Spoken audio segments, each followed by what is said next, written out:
और मौला करीम हमारी इस महफिल को अपनी बारगाह में कबूल फरमाए। निकाली सैकड़ों नहरें के पानी कुछ तो कम होगा, मगर फिर भी मेरे दरिया की तुग़यानी नहीं जाती।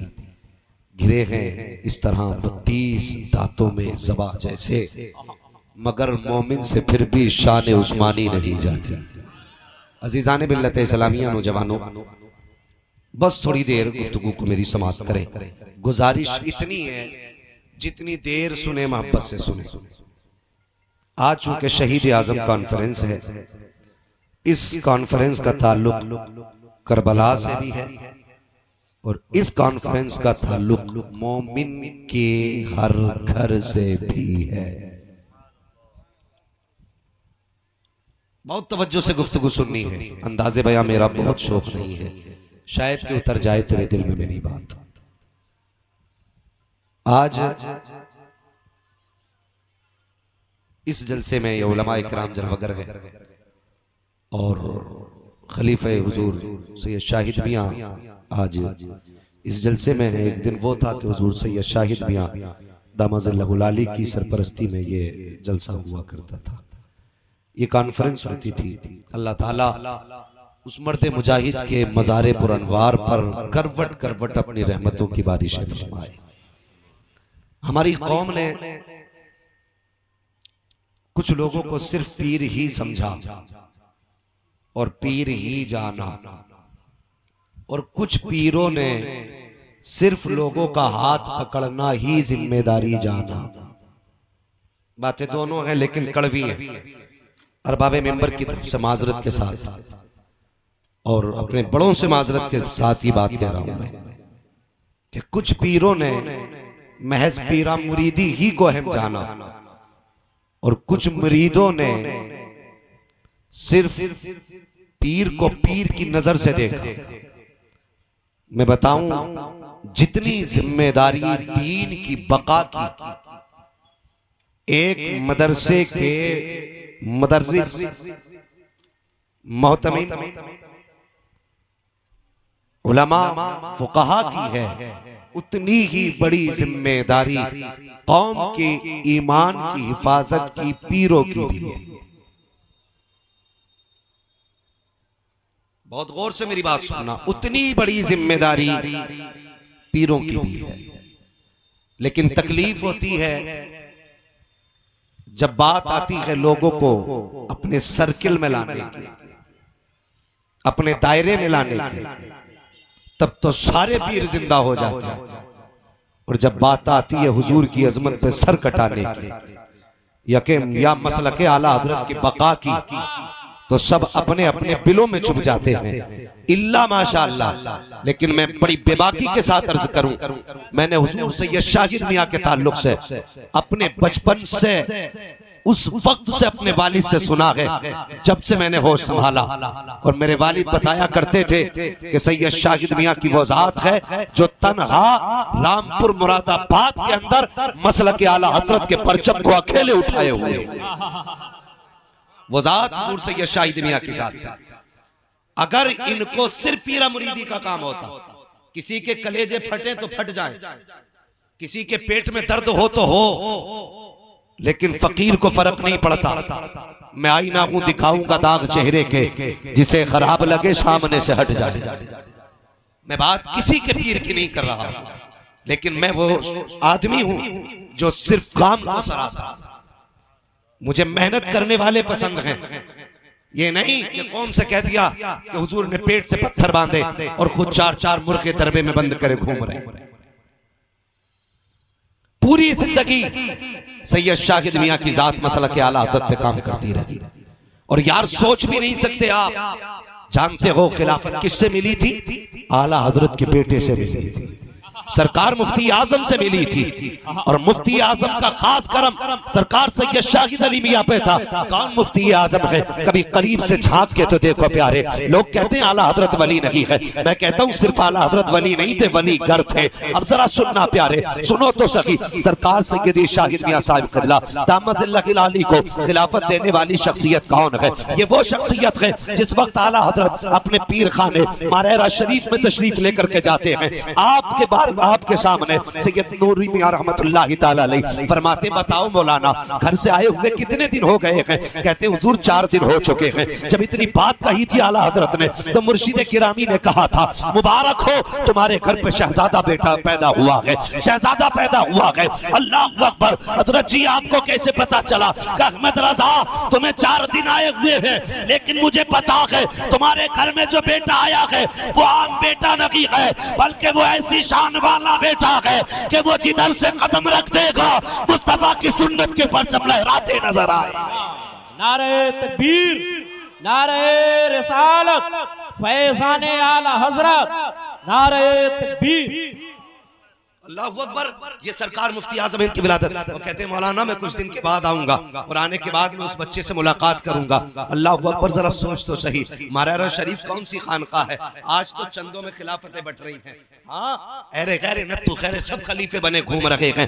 ये पहले के लोग थे, ये बड़े लोग थे जो छान फटक के खिलाफतें दिया करते थे, बड़े बड़े बड़े बड़े इनसे तज़किया नफ्स कराया करते थे, तब जाके खिलाफतें दी जाती थी। आज कोई मयार खिलाफत का नहीं है। और रह गई मारेरा शरीफ की बात, तो मारेरा शरीफ की तो वो सरजमीन थी जहाँ की खिलाफत देना सबसे बड़ा मुश्किल काम था। और यार जब सैयदी सरकार आला हजरत मारेरा शरीफ तशरीफ लेकर के गए हैं तो आपको मुर्शिद गिरामी ने सैयद आले रसूल रहमतुल्लाह ताला अलैह ने देखते ही सारी खिलाफतों से नवाजा, इजाजतों से नवाजा। का मौलाना जो कुछ मेरे आबा व अजदाद से मुझे मिला था वो सब कुछ तुम्हें दे रहा हूँ। बैठने वालों ने कहा था, हजरत जी इतनी आसानी से तो खिलाफत नहीं दी जाती है। ये नौजवान आया, आते ही खिलाफत भी दे दी, इजाजत भी दे दी, सारे तोहफे इसके हवाले कर दिए। यहाँ 6 महीने तक पहले चिल्ला कराया जाता है, तज़किया नफ्स कराया जाता है, रूह को पाक किया जाता है, दिल को साफ किया जाता है, ज़हनों को संवारा जाता है, अमाल को बेहतर किया जाता है, तब जाके खिलाफत दी जाती है।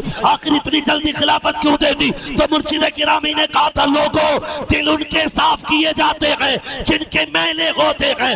ये जो जवान आया है साफ दिल लेके आया है, कलर की जरूरत थी मैंने कर दिया। जिंदाबाद, जिंदाबाद। ये जमीन मारेरा शरीफ की है।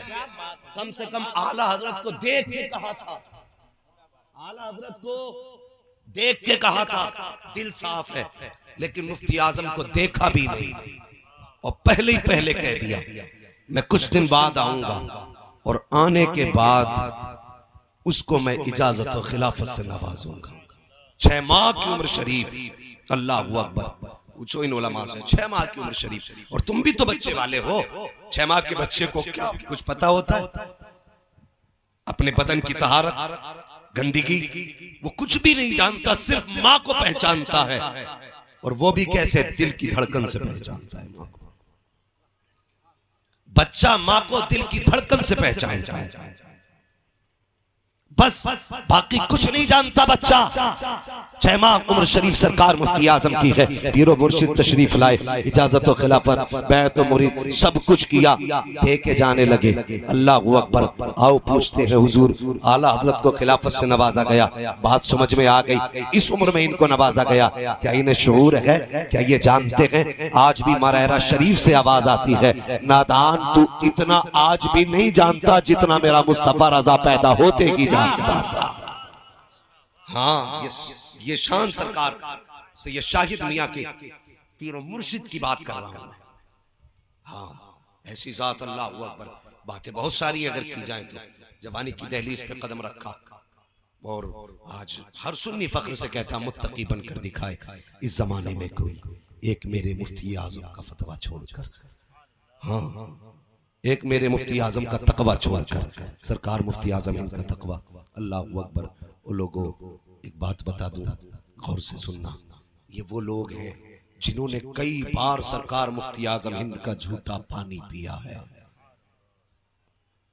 हुजूर सैयद शाहिद मियां रहमतुल्लाह ताला अलैह की जात, ये वो जात है जिसने बारहा सरकार मुफ्ती आजम हिंद का झूठा आगे का खाना, बचा हुआ पानी पिया है। आपकी नजर में ये बचे पानी की बात समझ में नहीं आई होगी, अब समझ जाओगे। सरकार मुफ्ती आजम हिंद के हवेली के सामने एक पंजाबी का मकान था, जब भी सरकार मुफ्ती आजम हिंद वुजू फरमाते थे, वो पंजाबी अपने घर से बर्तन लाता। ये मुस्लिम नहीं, ईमान वाला नहीं है। पंजाबी सरदार जी अपने घर से पानी का बर्तन लाते, खाली बर्तन रख देते, जितना पानी मुफ्ती आजम हिंद के वुजू का गिरता उस बर्तन में भरते, अपने घर लेके चला जाता। अल्लाह अकबर। किसी ने कहा, यार बता तो सही, तू वुजू का गिरा हुआ पानी, इनके बदन को धोने वाला पानी बर्तन में भर के लेके जाता है, क्या करता है? उसने कहा, तुम क्या जानो? कहा, जब से ये पानी मैंने बच्चों को पिलाना शुरू किया है, मेरे घर से बीमारियां चली गई है। कहा, तेरे घर में बीमारी आती है तो तू डॉक्टर के पास जाता है, मेरे घर में बीमारी आती है तो मैं मुफ्ती आजम के वुजू का पानी बच्चों को पिला दिया करता। नारे तकबीर, नारे रिसालत, फैज़ाने हुजूर मुफ्ती आज़म आलम, नारे तकबीर। अल्लाह अकबर। ये मुफ्ती आजम हिंद है। अब मुझे बता, जिसके वुजू के गिरने वाले पानी में इतनी शिफा है, उसके मुंह के बचे हुए पानी में अल्लाह ने कितना कमाल रखा होगा। हाँ, पूरी जिंदगी हुजूर सैयद शाहिद मियां रहमतुल्लाहि तआला अलैह मसलक आला हज़रत पे काम करते रहे। बेशुमार तसानीफ हजरत की है पूरी जिंदगी। और यार, अगर झटका लग जाए ना हार्ट का, हकीम मरीज देखना छोड़ देता है।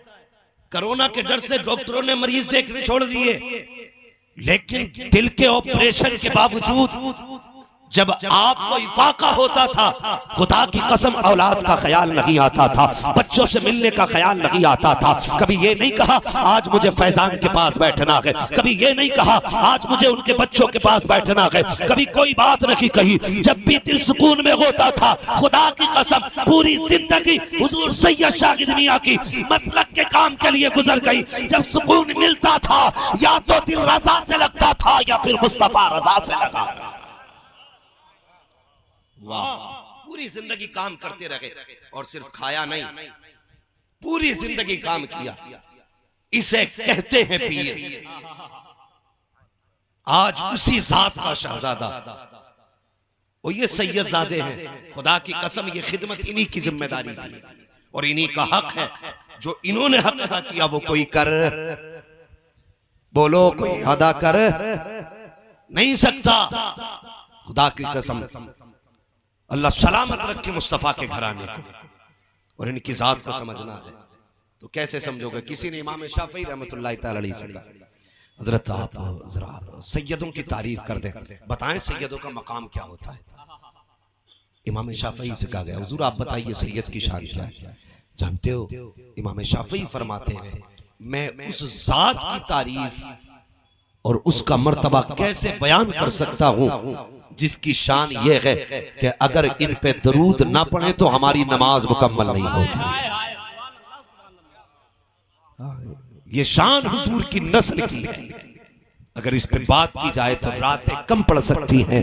बरेली वाले ने कहा था, तेरी नस्ल पाक में है बच्चा बच्चा नूर का, तू है ऐने नूर तेरा। और कोई सुले कुल्ली तो नहीं बैठा यहाँ पे? सब सुन्नी बैठे ना है, सारे सुन्नी बैठे। सुन्नी तो वो भी अपने आप को कहते हैं जो चिल्लों में जाते हैं। सारे रज़वी बैठे ना। अगर रज़वी बैठे तो बताएं, मैं बोलूंगा, जवाब आप देंगे तो समझ जाऊंगा रज़वी हैं। इश्क मोहब्बत, इश्क मोहब्बत। पीछे वालों को क्या लंगर नहीं मिला? अगर खा पी के घर से आए हैं ना तो पीछे वाले भी थोड़ा सा बोल लिया करें। उम्मीद है ये घर से ही खा के आए होंगे, क्योंकि पीछे जगह मिली है ना। अगर पहले आए होते, यहाँ खाया होता, फिर आके लंगर से यहाँ बैठ गए होते। है अल्लाह सलामत रखे। अगर घर से खा के आए हैं, खाली लंगर के सहारे नहीं आए, तो सारे बोल देना जरा या रसूल अल्लाह। अल्लाह सलामत रखे। वो लोग नौजवान, तुमसे भी गुजारिश है, मुफलिस होके मर जाना, मोहताज होके मर जाना, लेकिन वहाबी और बद मजहब होके न मरना। बद मजहब होके न मरना, इसलिए कि मोहताज होके जितने दिन जियोगे जी लोगे, अबदी जिंदगी बेहतर हो जाएगी। अगर वहाबी बन के मरे तो अबदी जिंदगी बर्बाद हो जाएगी। ये उलमा बैठे, लोग कहते हैं कि ये कभी वहाबियों को बुरा नहीं कहता, मैं कहता हूं मेरी बनी कभी इनसे, मेरे खानदानी है क्या? क्यों अल्लाह, ये मेरे खानदानी है। नऊज़ बिल्लाहि मिन ज़ालिक। मैं शैतान देख के एक बार लाहौल पढ़ता हूं, बदमज़हब देख के 3 बार लाहौल पढ़ता हूं। लेकिन मैं इनके तज़किरे क्यों नहीं करता? मैं इनका तज़किरा सिर्फ इसलिए नहीं करता, मेरी तबीयत पे बोझ होता है जब इनके नाम आते हैं। हाँ, हजरत हसन बसरी से राबिया बसरिया मिलने गए। हाँ, कि देखे कौन सा कमाल है हसन बसरी में। नहीं, हसन बसरी गए राबिया बसरिया से मिलने के लिए, और जाके मुसल्ला फेंक के कहने लगे आओ चलो पानी पर नमाज पढ़ते। तो राबिया बसरिया ने क्या कहा था कि ये कोई कमाल है? आपने अपना मुसल्ला पकड़ा हवा में फेंक दिया कि पानी पे नमाज पढ़ना कमाल नहीं। आ हसन, नमाज पढ़नी है तो फिर हवा में पढ़ते हैं। बराबर हो गई ना बात दोनों तरफ से। उन्होंने पानी पे मुसल्ला बिछाया, इन्होंने अगर नहीं बोलोगे तो आगे नहीं बढ़ूंगा। मेरी तबीयत कैसी है मुझे पता है, और मैं जो बोल रहा हूं ना, ये सैयदजादे की दुआ का कमाल है।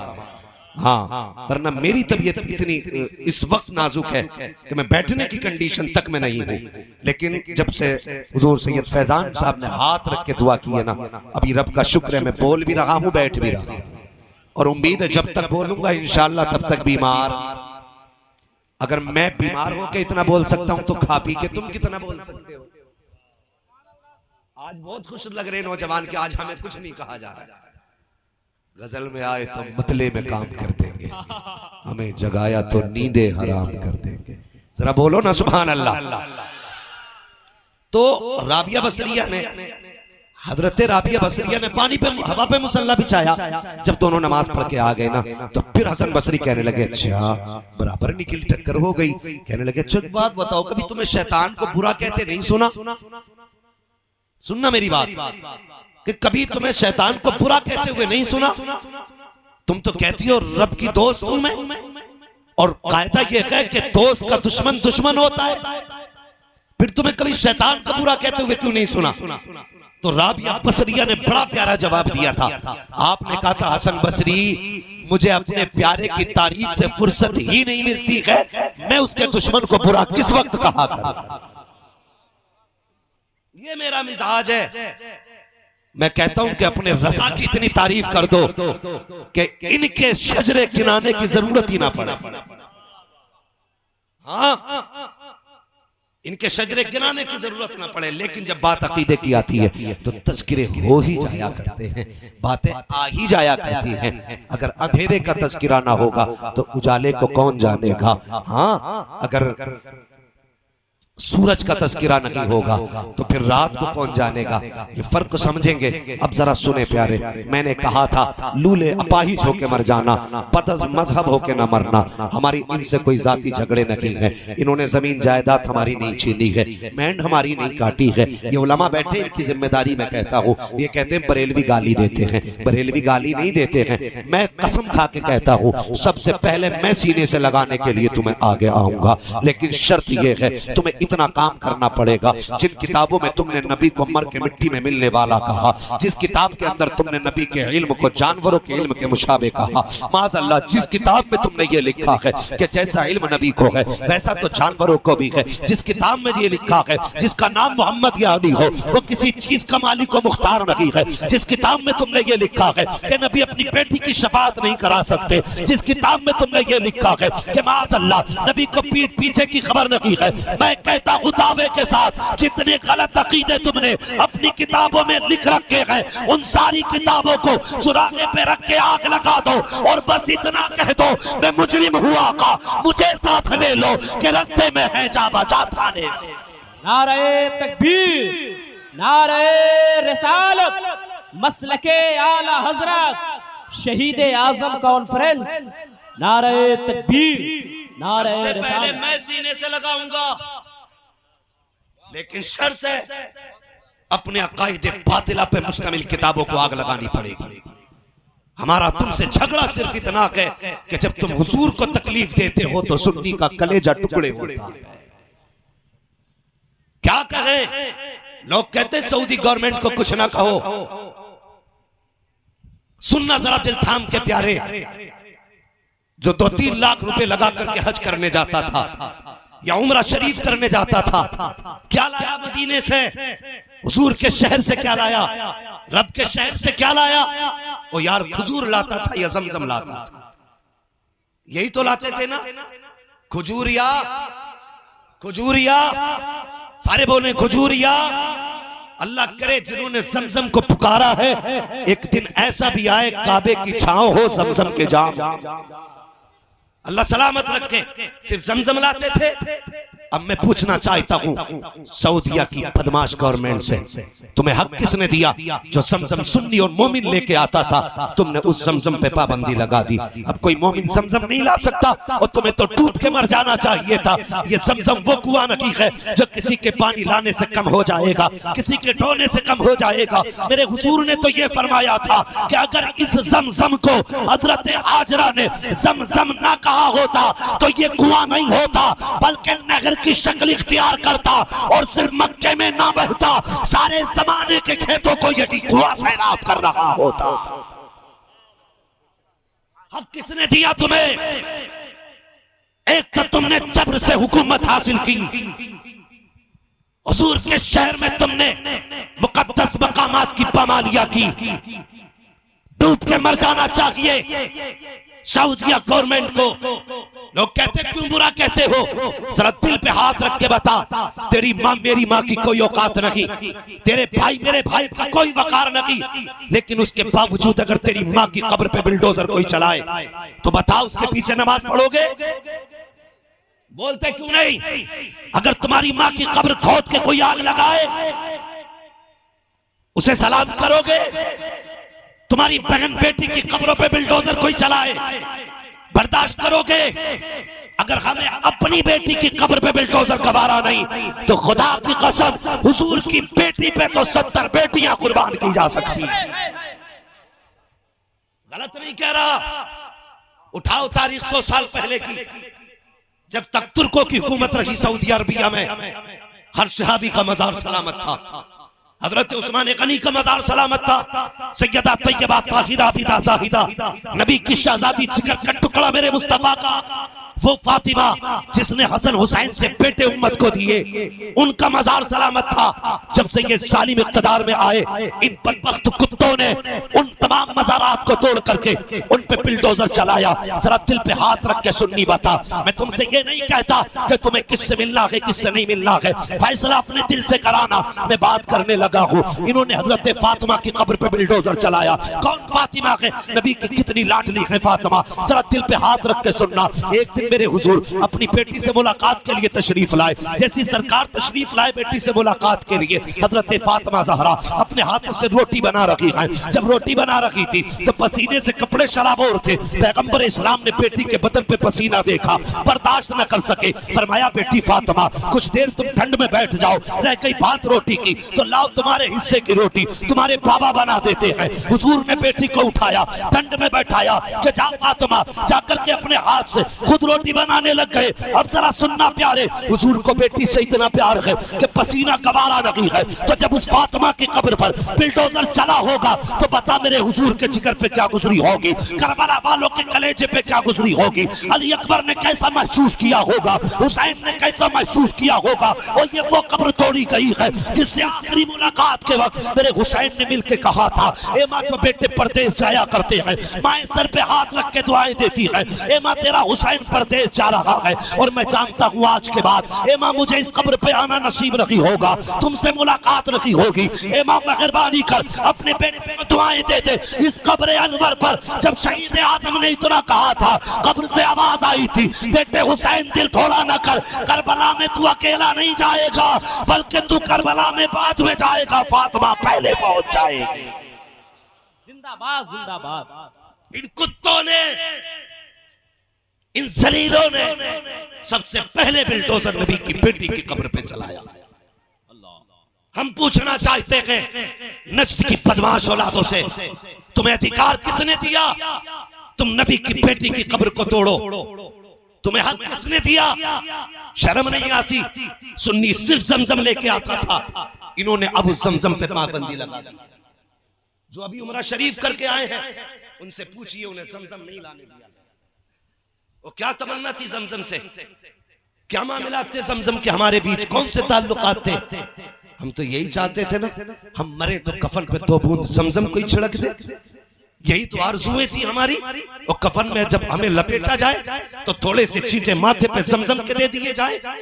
क्या करते थे हम जमजम का, क्या हमने बिजनेस किया, हमने बेचा जमजम को। और यार हर आशिक ये चाहता था काश जब मुझे गुस्ल दिया जाए तो जो कफन पहनाया जाए उस कफन को जमजम से धो दिया गया। यही तो ख्वाहिश थी, लेकिन इन्होंने जमजम पे पाबंदी क्यों लगाई। ये कुत्ते इसराइल की रखेल है, हाँ ये उसकी रखेल है इसराइल की। ये वही करेंगे जो यहूद और नसारा करेंगे। हुजूर के शहर का कौन सा तकद्दुस पामान लगी आज। उठे जो उनके दर की खैरात खाते हैं, माँ का दूध पिया हो तो खड़े हो। खुदा की कसम जितने सवाल हो कर ले, अहमद रजा का नौकर उस वक्त तक नहीं जाएगा जब तक तेरे दांत खट्टे करके नहीं दिखा दे। जिंदाबाद जिंदाबाद। हमने बुज़दिल माओ का दूध नहीं पिया, हमने बहादुर माओ का दूध पिया। और ये याद रख, हम किसी का रियाल लेके बोली नहीं बोलते, हमें तो इश्क़ रसूल भी माँ की घुट्टी में पिलाया गया। हाँ शर्म नहीं आती जो इनसे यहूद और नसारा कह रहे। आज वो सऊदी अरबिया में हो रहा है, वहां पे फिल्म पिक्चर हॉल बनाया गया। झूठ नहीं बोल रहा हूं, अखबारात मौजूद है। वहां पे जुए के अड्डे खोले गए।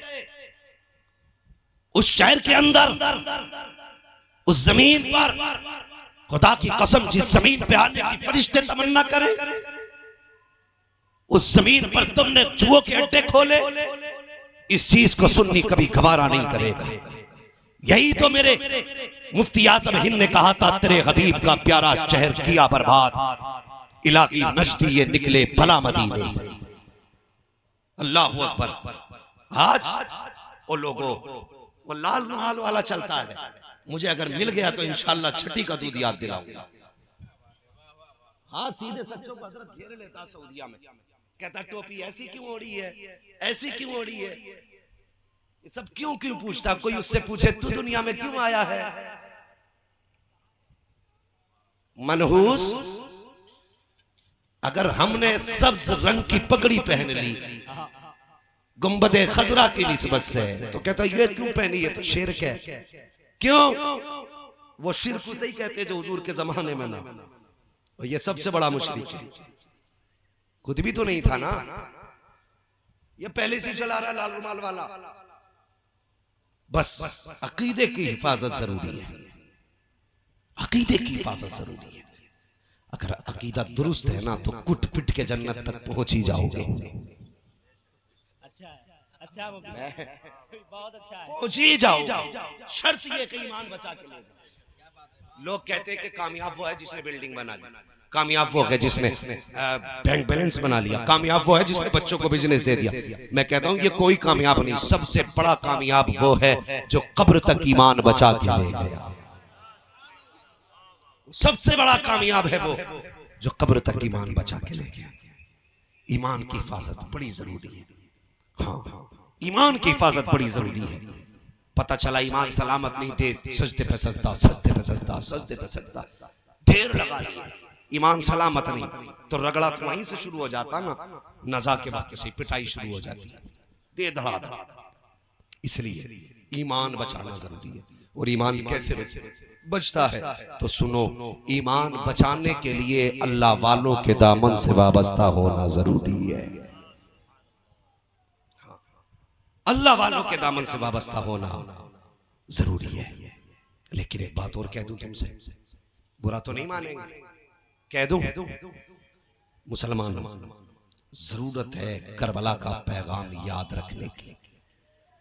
अगर शहीदों का तस्करा किया जाए तो 72 रातें चाहिए कम से कम, तब जाके शहादत का तस्करा होगा। लेकिन सिर्फ पैगाम करबला जहन में रखिए, उन्होंने सब कुछ दिया, मुस्तफा की शरीयत पे आंच नहीं आने दी, आंच नहीं आने दी। वो डिबेट पे कुछ आते मौलवी बन के टोपी ओढ़ के, हाँ हजरत वो किसी को भी मिल जाए ना तो 3 थप्पड़ मेरी तरफ से मार। ऐसे बेगैरतों ने इस्लाम की आबरू लूट ली। हाँ जी, इतनी हिम्मत ही नहीं हुजूर कि वो हाथ उठा सके। अगर इस लायक होते तो चूड़ियां पहन के डिबेट में बैठते ही नहीं। हाँ, जिन्हें इस्लाम के हमजा का नहीं पता वो इस्लाम के कानून पे बहसे कर रहे हैं। तू क्या जाने इस्लाम क्या है। जब पर्दे की बारी आई तो कहा नहीं नहीं, इस्लाम ने पाबंद किया है बेटी को, पर्दा देख करके इस्लाम ने मजबूर किया है बेटी को। तो कुनमुन कर रहा था बैठा हुआ। तुझे हया नहीं आई, तुझे गैरत नहीं आई, और तुझे बताना चाहिए था। जाओ दिल्ली के सारे केसेस उठा के देखो, मुंबई के सारे केसेस उठा के देखो, उत्तर प्रदेश में जितने रेप हुए हैं सारे केस उठा के देखो। रेप उन्हीं के साथ हुए हैं जो बेपर्दा निकला करती है, जो पर्दे में रहती है। उनकी इज्जतें भी महफूज रहती है, उनकी जिंदगी भी महफूज रहा करती है। उठाते क्यों नहीं तारीख। और पर्दा कितना है, अल्लाह सलामत रखे हमारे कौम की जबान को। सोचता ये बेटा जो हो ना खालिद बिन वलीद पैदा हो और बीवी किसी हीरोइन से कम ना हो। हाँ, बीवी किसी हीरोइन से कम ना हो, बेटा खालिद बिन वलीद हो। ये कैसे हो सकता है। ये तो वही है ना कि आप कड़वा फल बोएं और मीठे फल की उम्मीद रखें। ये वही उम्मीद वो हुआ ना ख्याल आपका। खुदा के बंदो, आज हमारी नस्लों में जो बुज़दिली आ रही है ना, इसकी सबसे बड़ी वजह है मौत का डर। काय का डर। कितने लोग नहीं मरेंगे, सब मरेंगे ना। बोलो इंशाअल्लाह। कुछ लोग तो इस पे भी इंशाअल्लाह कहने तैयार नहीं। अरे अल्लाह के बंदो जरा बात सुने। हाँ, मरेंगे ना इंशाअल्लाह, लेकिन बुज़दिली की मौत, बुज़दिली की मौत। पीछे वाले भी बोलते बुज़दिली की मौत। जब भी मरेंगे बहादुरी की मौत मरेंगे। मोमिन कभी बुज़दिल नहीं होता।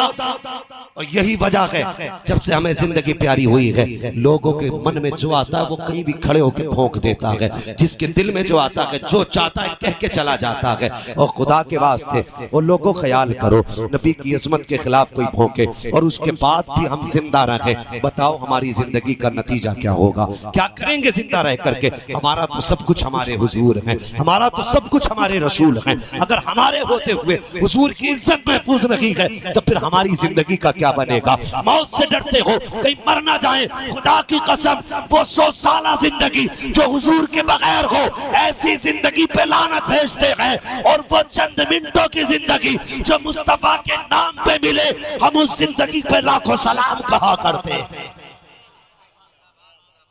क्या करोगे ऐसी जिंदगी जी करके।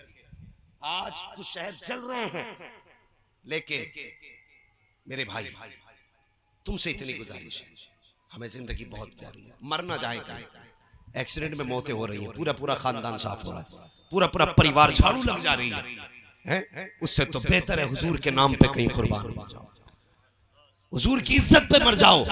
उससे तो बेहतर है ना रोड पे मरने से। रोड पे मरोगे चेहरा फेर के दुनिया जाएगी, हुजूर की इज्जत पे मरोगे। कसम खुदा की, इंसान चेहरा देखने बाद में आएंगे, जन्नत की हूरें जमीन पे पहले उतार दी जाएगी। क्या जिंदगी है। आला हज़रत कहते हैं, ज़मीन व समा तुम्हारे लिए, मकीन व मकान तुम्हारे लिए, चुनी नो चुना तुम्हारे लिए, बने दो जहां तुम्हारे लिए, तहन में ज़बां तुम्हारे लिए, बदन में ग़िज़ा तुम्हारे लिए, हम आए यहाँ तुम्हारे लिए, उठे भी वहां तुम्हारे लिए। नौजवानों तरीके बदलो अपने और अब मुस्तहकम हो जाओ, नमाजों की पाबंदी करो। ये मत सोचना ये मौलवी बता के गया है, बस अब कोई बात नहीं, सुन्नी तो जाएंगे जन्नत में और कुट पिट के पहुंच तो जाएंगे। बेटे कुटना पिटना भी आसान नहीं है, हश्र तो बड़ी बात है, कब्र की मंजिल बड़ी मुश्किल है, कब्र भी बड़ी बात है, रूह निकलना बड़ा मुश्किल काम है। इसलिए कम से कम इस शान से मर जा कि फरिश्ते रूह निकालने आए और तू उठे ना। फरमाया गया रिवायतों में, रूह निकलते वक्त बदन से इतनी तकलीफ होती है। अगर फरिश्ते उसको ना दबाएं तो कम से कम 7-7 फीट बंदा उछल जाए, इतना दर्द रूह निकलने में होता है। फरिश्ते दबा के रखते हैं। तुमने देखा होगा कुछ लोगों की आंखें कड़ जाती हैं, कुछ ऐसे आंखें पलटते हैं कि सियाह की सफेदी बदल जाया करती है, लेकिन कुछ ऐसे मरा करते हैं, कुछ ऐसे मरते हैं कि जैसे आंख खुली है खुली की खुली रह गई, चेहरा जैसा था वैसा का वैसा रह गया। जानते हो ये कब होता है? ये तब होता है जब मरने वाला मुस्तफा का आशिक होता है, नबी के इश्क में जिंदगी गुजारने वाला होता है। रूह निकलने में तकलीफ सबको होती है, फर्क ये है मोमिन को एहसास कम होता है और काफिर को एहसास ज्यादा होता है। सुने तो सही, इश्क के साथ जिंदगी गुजार के जाइए प्यारे, इश्क के साथ जिंदगी गुजार के जाइए। अल्लाह अकबर। जब मोमिन की रूह निकलती है तो फरिश्ते आया करते हैं, जब उसको तकलीफ होती है तो काफूरी हाथ जब रखा जाता है मरने वाले के माथे पे, पूरे बदन पे ठंडक महसूस करता है। लेकिन जब दिक्कत और दर्द होता है तो फरिश्ते कान में कहते हैं मुबारक हो, कब्र में मुस्तफा से मुलाकात करने वाला है, हुजूर का जलवा नजर आने वाला है। जब फरिश्ते कान में इतना कहते हैं फिर मोमिन मुस्कुराता है। उसके बाद कहते बेकरार क्यों है, ठिकाना देख रहा है, वो देख तेरा ठिकाना जन्नत में है। जब मोमिन आसमान की तरफ देखता है जन्नत में ठिकाना दिखाया जाता है। खुदा की कसम फिर मौत का दुख खत्म हो जाता है, मुस्तफा से मुलाकात के जलवों में मोमिन खो जाया करता है। नारे तकबीर, नारे रिसालत, शहीद आजम कॉन्फ्रेंस हजरत अल्लामा मुफ्ती हम्माद रजा साहब किबला, नारे तकबीर, नारे रिसालत। हुजूर से प्यार करेंगे जवानों, बोलो इंशाअल्लाह, और अहद करो तुम्हें जाना तुम्हें माना, न रखा गैर से काम, लिल्लाहिल हम्द में दुनिया से मुसलमान। आज डर है ना मौत का डर, हम मर जाएंगे, यही डर खा रहा है, हम मर जाएंगे, है? यही डर है ना, हम मर जाएंगे। कभी करबला वालों से पूछा मौत क्या है? खुदा की कसम करबला वाले वो हैं जिन्हें देख के मौत के माथे पे पसीना था, मौत के माथे पे पसीना था। ये वो लोग हैं करबला वाले। लेकिन ये बुज़दिली जो है ना, ये माओ की तरबियत का नतीजा, माओ की तरबियत का नतीजा। जानते हो नेज़े पे कुरान क्यों पढ़ के सुनाया मेरे हुसैन ने? क्योंकि पूरी जिंदगी माँ ने उन्हें दूध पिलाते वक्त भी कुरान सुनाया था, सफाई करते वक्त भी कुरान सुनाया था, घर के काम करते वक्त भी बेटों को कुरान पढ़ के सुनाया था। इसलिए बेटों ने नेज़े पे कुरान पढ़ के सुनाया। अब जब अम्मा खुद सीरियल के आगे लेट के देख रही है तो बेटा डांसर पैदा नहीं होगा? बोलो, डांसर बेटा पैदा होगा, बेटियां नचनियां पैदा होंगी। बेटियां पारसा और बेटे नेक कब होते हैं? जब मां सैयदा ज़ैनब होती है तो बेटे होनो मोहम्मद होते हैं। मां फातिमा होती है तो बेटी सैयदा ज़ैनब होती है। अल्लाह अकबर। जानते हो कौन सैयदा ज़ैनब? जिनके बारे में मैं कहता हूं कि बचा के कूफे से आबिद को लेके आई है, हाँ, कमर पे बारे इमामत उठा के लाई है। अली की बेटी को झुककर सलाम कर इस्लाम, तेरी अमानतें घर तक बचा के लाई है। ये वो ज़ैनब है जिन्होंने दीन को करबला तक पहुंचाया हुसैन ने, और करबला से फिर वापस पहुंचाया सैयदा मदीने तक सैयदा ज़ैनब।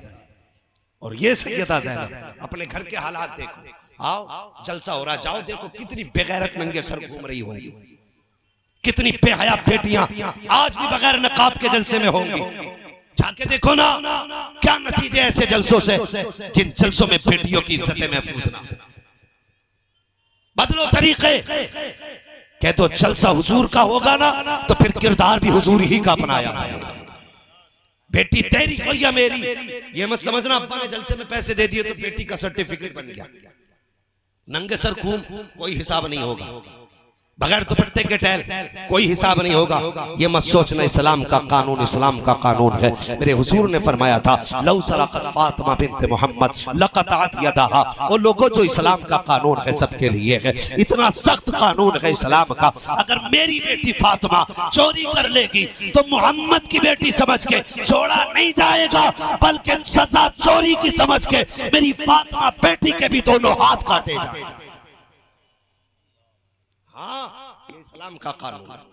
बेटियों को पर्दे की तलकीन करो। नौजवानों, तुम अपनी नजरों को थोड़ा सा नीचे कर लो। अभी जलसे में मेरी तरफ देख के नीचे मत करना कि मौलवी ने मना ही कर दिया, मेरा मुंह मत देखो। नजरें नीची रखो। बेटियों की इज्जत की हिफाजत तेरी मेरी जिम्मेदारी है। करेंगे इंशाअल्लाह। बेटी किसी की भी हो, हम अपने सामने रुसवा बेइज्जत नहीं होने देंगे, इसलिए कि ये तालीम मेरे हुजूर की है। हातिम ताई की पोती हुजूर की चौखट पे लाई गई, उसकी आंख में आंसू रोने लगे। मेरे हुजूर ने फरमाया, बेटी क्यों रोई? उसने कहा, हुजूर खानदान से दूर थी और तुम ठहरे मोमिनों के नबी, मुसलमानों के नबी, और मैं अपने खानदान से दूर हूं। आज कोई मेरे सर पे चादर रखने वाला नहीं।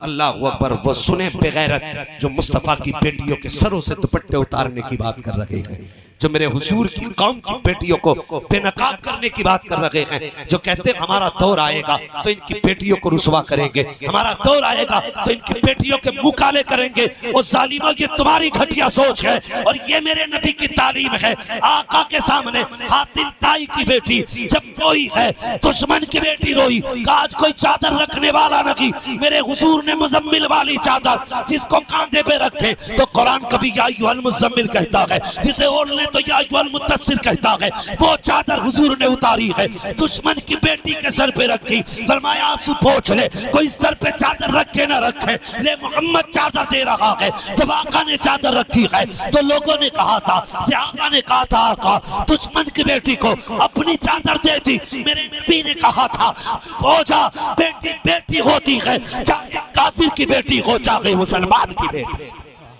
जिंदाबाद। जिस नबी ने बेटी को इतनी इज्जत दी, उस कौम का जवान बेटियों को बेआबरू करता फिरे, अच्छा नहीं लगता, अच्छा नहीं लगता। जवान, तेरी जवानी अय्याशी के लिए नहीं थी, रात भर मोबाइल में चैनल और शो देखने के लिए नहीं थी। तेरी जवानी तो रातों को उठ के रब को मनाने के लिए थी। तेरी जवानी तो रातों को सजदे करने के लिए थी। तेरी जवानी तो उठ उठ के रातों को आंखें भरने के लिए दी गई थी। ये जवान तू कहां जाके बैठ गया? किस चौराहे पे जाके तूने वक्त बर्बाद किया? वो जवानों, हाँ, हम 10 मिनट चौराहे पे खड़े हो जाते हैं, पट्टों पे खड़े होके बात करते हैं, आज कौन सी टीम जीत गई, आज फला टीम जीती है, आज फला टीम हार गई। ओ यार, इतनी देर तुमने टीम की हार जीत की बात की है, क्या की अच्छा होता जो वक्त में फुर्सत का मिला था, मस्जिद में आता, आलिम दीन के पास आके कहता, जनाब मुझे हुजूर की सीरत का एक बाब पढ़ा दिया जाए, मेरे आका के उठने का तरीका पढ़ाया जाए, आज आका के सोने का तरीका पढ़ाया जाए, आज मुस्तफा के बोलने का तरीका पढ़ाया जाए, आज मुस्तफा के चलने का तरीका पढ़ाया जाए। और जितना पढ़ता जाता उतना अमल करता जाता। खुदा की कसम दावे के साथ कहता हूँ, जब तेरा जनाजा उठता, कोई कहता कि मुखिया के बेटे का जनाजा है, कोई कहता प्रधान के बेटे का जनाजा है, कोई कहता जमींदार के बेटे का जनाजा है, कोई कहता कि दुनिया के ठेकेदार का जनाजा है, लेकिन फरिश्ते कहते चुप हो जाओ, जो तुम जानते हो उतना तुम बोल रहे हो, कुछ हमसे भी सुन लो। फरिश्ते कहते जाते, तुम कहते हो ये ठेकेदार का जनाजा है, हम कहते हैं गुलाम अहमद मुख्तार का जनाजा जा रहा है। जिंदाबाद, जिंदाबाद। ऐसी जिंदगी जी जाओ कि तुम्हारे जनाजे को देख के लोग अफसोस करें। समझ रहे? जनाजे को देख के तुम्हारे लोग अफसोस करें, ऐसी जिंदगी जी जाओ। अगर जनाजा देख के लोग खुश हो गए ना, समझ लेना फिर खैरियत नहीं है। दो तरह के जनाजे होते हैं, एक तो लोग कहते बड़ा अच्छा हुआ चला गया, जो ऐसे गया ना अच्छा हुआ चला गया, समझ लेना ऊपर कितनी चादरें चढ़ा लो, अंदर लठ चल रहा। सीधी बात। कुछ ऐसे होते हैं जो जनाजा उठता है तो लोग कहते हैं अफसोस ये चला गया। अगर कोई ऐसा जनाजा देखो ना जिसे देख के लोग कहें अफसोस आज इसका जनाजा उठ गया, तो समझ लेना ये वो है जो रातों में यतीमों को खिलाया करता था, जो तन्हाई में गरीबों का पेट पाला करता था। अल्लाह अकबर। आप सोच भी नहीं सकते कितनी बड़ी फजीलत अल्लाह ने उन लोगों के लिए रखी है जो गरीबों के काम आते हैं, यतीमों का सहारा बनते हैं, सहारा बनते हैं। शहीद आजम कॉन्फ्रेंस है वो लोगों, तुम्हें सबको पता है हुजूर ने बेटी को जहेज में क्या दिया था, क्या दिया था हुजूर ने? हाँ, चंद जरूरी चीजें मेरे हुजूर ने बेटी को दी थी। आज हुसैनियों से पूछना चाहता हूं, कितनी बेटियां मर गई जहेज ना होने की वजह से। हुसैनी हो ना, सारे हुसैनी है ना, जितने हुसैनी है वो हाथ उठा के बता। अल्लाह सलामत रखे, जिन्होंने हाथ उठाया अल्लाह सबको इमाम हुसैन के गुलामों में कबूल फरमा ले।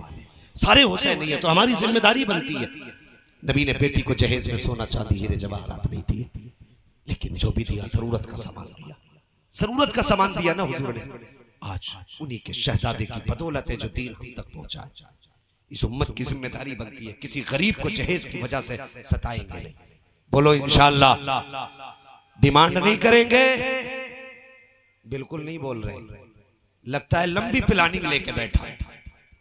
कितनी लंबी लेके बैठ जा, भाग कितना भागेगा। अल्लाह ने रस्सी ढीली कर रखी है और छूट दे रखी है, दौड़ कहां तक दौड़ेगा। लेकिन जब वक्त आएगा मलकुल मौत ऐसी अंकड़ी डालेगा पैर में कि तू एक कदम नहीं एक इंच आगे नहीं सरक सकता, और खुदा जहां गिरा देगा वहां से आगे तू जा नहीं सकता है। तब मशीयत तुझसे पूछेगी, बहुत भागता रहा, अब पता किधर जाना है। लोगों की दौलतें नोच के खाता रहा, क्या तुझे मौत का डर नहीं था? गरीबों से डिमांड रखता रहा, क्या तुझे कब्र का खौफ ना था? और गरीब गिड़गिड़ाते रखे, बेटी के पास कुछ ना था, तूने तलाक के सदके दे करके उससे पैसे वसूल किए, तलाक के ताने दे करके तूने उससे दौलत वसूल की, तलाक का डर दिखा करके तूने उससे पैसे मंगाए। मशीयत का नकीब कहेगा जब वो रोई थी तो उसे तो तसल्ली देने वाला था, लेकिन आज तू रोएगा तुझे कोई तसल्ली देने वाला नहीं होगा, आज तुझे कोई बचाने वाला नहीं आएगा। इसलिए मैं कहता हूँ आज ले उनकी बना, आज मदद मांग उनसे, कल न मानेंगे कयामत में अगर मान। जिंदाबाद जिंदाबाद। हाँ, अगर इंतजाम है आखिरत का करना तो फिर आज अल्लाह से डर जाओ, आज अल्लाह से डर जाओ। जवानों अब तक की तो कट गई जैसे कट गई, लेकिन अहद करो आज के बाद हुजूर की गुलामी में जिंदगी गुजारेंगे, हुजूर की गुलामी में जिंदगी गुजारेंगे। और तुम क्या समझते हो तुम्हारे जलसे में सिर्फ मौलवी आते, सिर्फ बरेलवी आते? नहीं, तुम्हारे जलसों के अंदर भगवाधारी आतंकियों के दलाल भी आते हैं, ये बता रहा हूं मैं तुम्हें। और जिस शेर का चेहरा देखोगे अभी सैयद फैजान मियां दामजिल्लाहुल आली की शक्ल में, मुझे फख्र है यार इस सैयदजादे पे, फख्र है। मैं कारनामे देखता हूं, ये वो जात है जो बड़े से बड़े अधिकारी की आंखों में आंखें डाल के जब नामूस की बात होती है तो सौदे नहीं करता, जान लुटाने के दावे भी करता है, वादे भी करता है। हाँ, मैं जानता हूं इस पीर की नजर जेब पे नहीं, इस पीर की नजर मुस्तफा के गुंबदे खजरा पे रहती है। इसलिए मेरा दावा है वो पीर जो पेट के लिए तुम्हारा हाथ पकड़ रहे कुछ काम नहीं आएगा। हाँ, ऊपर चादर चढ़ रही होगी, अंदर लठिया चल रही होगी। और वो पीर जिसका मैयार ही इश्क मुस्तफा, तो फिर खुदा की कसम बस इतना याद रखना कि मोहम्मद से वफा तूने तो हम तेरे हैं, ये जहां चीज है क्या लोहो कला तेरे हैं। दो काम करेंगे इंशाअल्लाह। जहेज की डिमांड देखो, करवट वाले को देखो कौन नहीं बोल रहा है। जहेज की डिमांड ज्यादातर वो बोल रहे हैं जिनकी हो गई है। क्या दोबारा मर्जी थी क्या? सारे लोग जन्नत में जाना चाहते हैं ना, तो सबसे आसान तरीका जन्नत का मैं बता के जा रहा हूं। जन्नत दे के नहीं जा रहा हूं, जन्नत में जाने का आसान तरीका, किसी गरीब बेटी को निभा लो, किसी गरीब बेटी को निभा लो। मर के कब्र में पहुंचोगे, हिसाब के फरिश्ते आएंगे, मुस्तफा कह देंगे जाओ वापस चले जाओ, हिसाब की जरूरत नहीं है। ये दुनिया में गरीब मेरी उम्मत की शहजादी को निभा के आया है, मैं इस गुनाहगार को निभाने कब्र में मोहम्मदुर रसूलुल्लाह आ गया। निभा लो, किसी को निभा लो। लेकिन मुझे मालूम है कुछ लोग के दिल पे छुरी चल रही होगी। मौलवी 18 साल से बेटा पाल लिया था और इस उम्मीद पे मैंने आज तक बेड भी नहीं खरीदा कि लल्ला को जहेज में मिलेगा। बेटा पाल रहा था कि बकरा पाल रहा था? हाँ हजरत, कुछ घरों में जाके देखो तो दादा के जमाने के बर्तन चल रहे हैं अभी। कि तुमने सीप का सेट नहीं खरीदा? तो कहते नहीं, अब लल्ला की शादी में 2 ही साल रह गए। सीट का सेट बढ़िया है। हाँ जी, बेटे के लालच में आज तक एक सोफा नहीं खरीद के लाया, बेड नहीं खरीदा, चारपाइयों पे इधर से उधर गिर के सोता रहा, तखत बनवा लिए, इधर से उधर लुढ़का, बेड नहीं खरीदा, इसलिए कि जहेज वो लेके आने वाली है। और बेगैरत खुसट बुड्ढे, तुझे तो हया आनी चाहिए, जो वो जहेज लेके आएगी तेरा बेटा तुझे एक दिन बेड पे बैठने भी नहीं देगा। जिस गाड़ी के लिए तू समधी से लड़ता रहा, उस गाड़ी पे तुझे कभी बैठने का मौका तक नहीं मिलेगा। जिस बर्तनों के तूने बहस की है, उस बर्तन में एक दिन तुझे पानी नहीं मिल सकता है। तू किसके लिए मरा जा रहा है? कम से कम अपनी आखिरत तो तबाह न कर। किसी गरीब बाप के लिए बेटी की रुखसती को बोझ ना बना। अगर तेरी वजह से किसी बाप की बेटी रो गई तो काबे में जाके मर जाना। खुदा की कसम, उस वक्त तक जन्नत नहीं मिलेगी जब तक गरीब के आंसू की तुझसे एक एक कतरे की कीमत न ले ली जाएगी। अगर जन्नत में जाना चाहता है तो किसी के रोने का सबब न बन, बल्कि रोते हुए के हंसने का सबब बन जा। अगर बेटी राजी हो जाएगी तो मदीने वाला मुस्तफा भी राजी हो जाएगा। हाँ, मरे जा रहे हैं, बेड चाहिए इतने भाई इतने का। और कुछ लोगों की औकात ये, जहेज आ गया तो घर में ही जगह नहीं रखने की, जगह ही नहीं है घर में रखने की, मुंह फैलाने में सबसे आगे, जगह नहीं। पता चला बेड बाहर बूंदे आ गई, पिंडाल लगाओ क्यों अंदर डालो कि मौलाना जगह नहीं। और शर्म कर यार, शर्म कर, हया कर। तुम्हारा कुछ लेके खा रखा बेटी वालों ने? हाँ, तुम्हारा लेके खा रखा बेटी वालों ने, जो जबरदस्ती दाव चलाते हो। कितने भाइयों ने किडनियां बेच दी अपनी बहन के हाथ पीले करने के लिए। कितने पापों ने घर बेच दिए अपने बेटी को रुखसत करने के लिए। और बता, कयामत के दिन जब तू आएगा, हुजूर पूछेंगे तूने अपना घर बसाने के लिए मेरी उम्मत के 70 साल के बूढ़े की हवेली बिकवाई थी, आज मुझसे क्या लेने आया? कोई जवाब हो तो कहो मैं पूरी दुनिया की बिकवाऊं। और अगर जवाब नहीं है तो फिर आज ले उनकी पनाह, आज मदद मांग मुझसे, कल न मानेंगे कयामत में मान गए। खैर है, खैर आज वक्त दिया है अल्लाह ने, तो कोशिश कर लो किसी के ऊपर जहेज का बोझ नहीं डालेंगे। बेटी वाले की अपनी मर्जी है, वो सब दे दे या कुछ ना दे, लेकिन आपको हक नहीं मांगो। बेटा है आपका, बकरा नहीं है जो बकरीद पे बेचने चले आए। और कुछ तो डॉक्टर इसलिए ही बना रहे हैं, सुइयां लगवानी सिखा रहे हैं, खाली सुई। डॉक्टर क्या कई एक मर गए डॉक्टरों की वजह से कोरोना में। हाँ, कोरोना से 70%, 10% मरे, 90% डॉक्टरों ने मार डाला। नीम हकीम खतरे जान, नीम मुल्ला खतरे ईमान। तो वही वाला सिस्टम इन्होंने कर दिया। खुदा के वास्ते किसी की बेटी पे बोझ न बनो।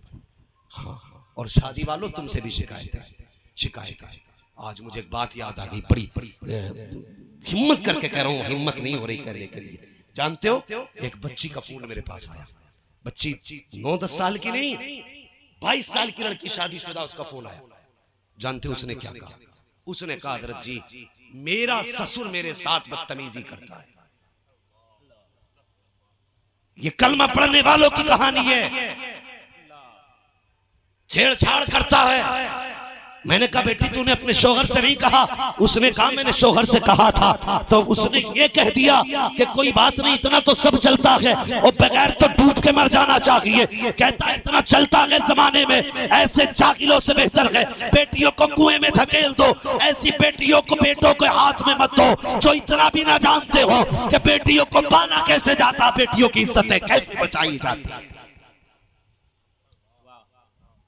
लोग कहते कयामत कैसे आएगी और कब आएगी? समझ लो जब ससुर की निगाहें बेटी के, बहू के बदन पे पड़ने लगे तो समझ लेना कयामत आ गई है। और फैसले सोच समझ के किया करो। और बताऊं बात, ये कोई आम बेटी नहीं है। इस बेटी ने राबिया तक तालीम हासिल की है, और जिससे निकाह इसका किया गया वो शराबी है। और बापो गैरत किया करो, कम से कम देखभाल के बेटी का हाथ में हाथ दिया करो, वरना मर के भी कब्र में करवट चैन से नहीं ले पाओगे। बेटियां इतनी सस्ती हो गई, किसी भी शराबी जुआरी के दामन से बांध दी जाए। गैरत गैरत आनी चाहिए। और लानत है ऐसी दौलत पे जो शराबी के बिस्तर पे जाके बेटी को मिले। हम तो ये ऐद करते हैं कि बेटी के लिए अगर लड़का देखेंगे तो दौलतदार नहीं देखेंगे, अगर देखेंगे तो मुस्तफा का वफादार तलाश करेंगे। इसीलिए मैं अक्सर कहता था, आज तक कहता हूं और अक्सर कहा है, जो रब का वफादार नहीं हो सकता वो तेरी बेटी से भी वफा नहीं कर सकता।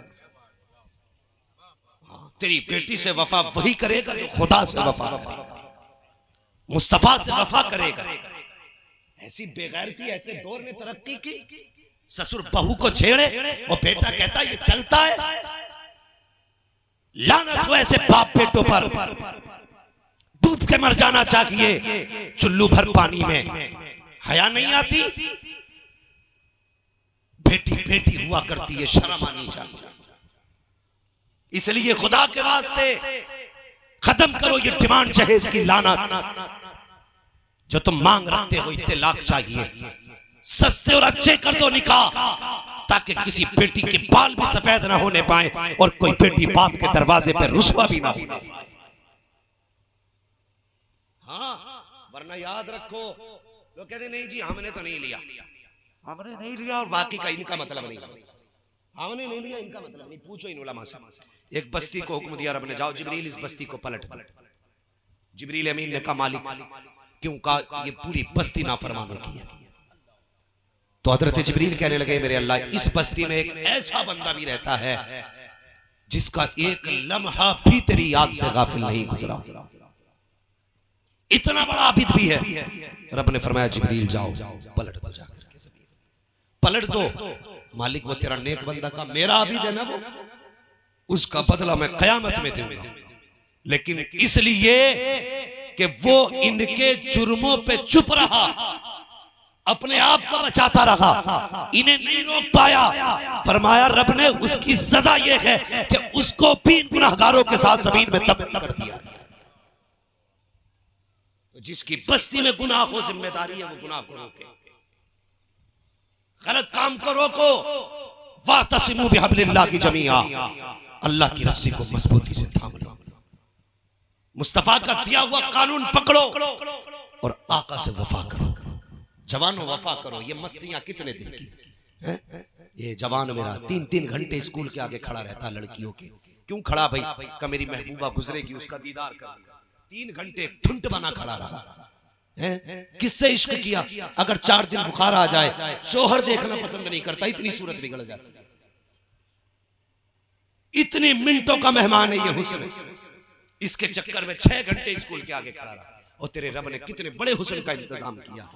फरमाया गया अगर एक हूर थूक दे जमीन पे थूक, तो उसके थूक की खुशबू से पूरी जमीन मुझको अंबर से ज्यादा महकने लग जाएगी। मगर जानते हो ये थूक वाली हूर किसके लिए है? किसके लिए है ये? कि मोहम्मद से वफा, तूने तो हम तेरे, ये जहां चीज है क्या लो हो, कलम तेरे गए। जवानों मुस्तफा से वफा करो, वफा करो। और मैं चाहता हूं बहुत कमेटियां बन गई, बहुत तंजीमें बन गई, पीरा मुरीदी की भी बन गई, किताबें छापने की भी बन गई, किताबें बांटने की भी बन गई, खूब बन गई। कम से कम एक तंजीम ऐसी बनाओ हर शहर में जिसका फर्द हो, और जहां किसी बेटी पे अपने जुल्म करते हो तो वहां पे कमेटी के अफराद जाएं, उसे समझाएं, ना माने तो उसको लेकर के पुलिस और कोर्ट तक पहुंचाया जाए, ताकि वो बेटियां जो अपने घरों के अंदर घुट घुट के मर रही हैं, कम से कम वो इज्जत से अगर जी नहीं सकती हो तो इज्जत से मर दो। जरूरी है ये किया जाए। मेरे पास ऐसे फोन आते हैं, ऐसे जरूरतमंद लड़कियों के और माओं के। मुझे लगता है कि तंजीम ऐसी हो हर शहर में जिसके 5 फर्द हो, हर शहर हर जिले में, कि जहां पे जो मजलूम बेटियां हैं। जब मैंने उससे कहा था ना पीछा क्यों नहीं छुटा रही, तो उसने कहा था बाप कहता है यहाँ आई तो हमसे मतलब नहीं, और ससुराल वाले कहते हैं अगर तू बोली तो फिर हमसे मतलब नहीं। वो जाए तो कहां जाए? कौन इसका जिम्मेदार है? अगर पूछो इन उलमा से, अगर ससुर गलत इरादे से बहू को छू दे तो फिर क्या वो शोहर के निकाह में रह पाएगी? पूछो इन उलमा से। तो कम से कम जरूरी है कि अपने घरों के हालात बेहतर करें, दीन को, मुस्तफा की शरीयत को लाजिम करें, अपने घरों के अंदर हया लाएं, पर्दा लाएं। जब तक पर्दे नहीं होंगे ऐसी बेहयाइयां फैलती रहेंगी। करेंगे इंशाअल्लाह मुस्तफा की शरीयत पे पाबंदी, पर्दे को लाजिम करेंगे, बोलो इंशाअल्लाह। और निकाह करने से पहले बेटियों के लिए जो लड़के तलाश करो वो जरा देखभाल के करना, कहीं तुम्हारी बेटियों की जिंदगी बर्बाद ना हो जाए। बस जो हुए अखलाक उनको माफ फरमाए रब्बे कायनात। जिंदगी ने दिया साथ, फिर होगी मुलाकात। चमन रहा, फूल खिलेंगे, जिंदगी रही, फिर मिलेंगे। मुसाफिर हो हम भी, मुसाफिर हो तुम भी, किसी मोड़ पर फिर मुलाकात होगी। फकीरान आए सदा कर चले, सदा खुश रहो, ये दुआ कर चले। सारे लोग कलमा शरीफ पढ़ लीजिए, ला इलाहा, जोर से ला इलाहा इल्लल्लाह मुहम्मदुर रसूलुल्लाह, अस्तगफिरुल्लाह रब्बी मिन कुल्ली ज़ंबिन व अतूबु इलैह। अस्सलामु अलैकुम व रहमतुल्लाहि व बरकातहू।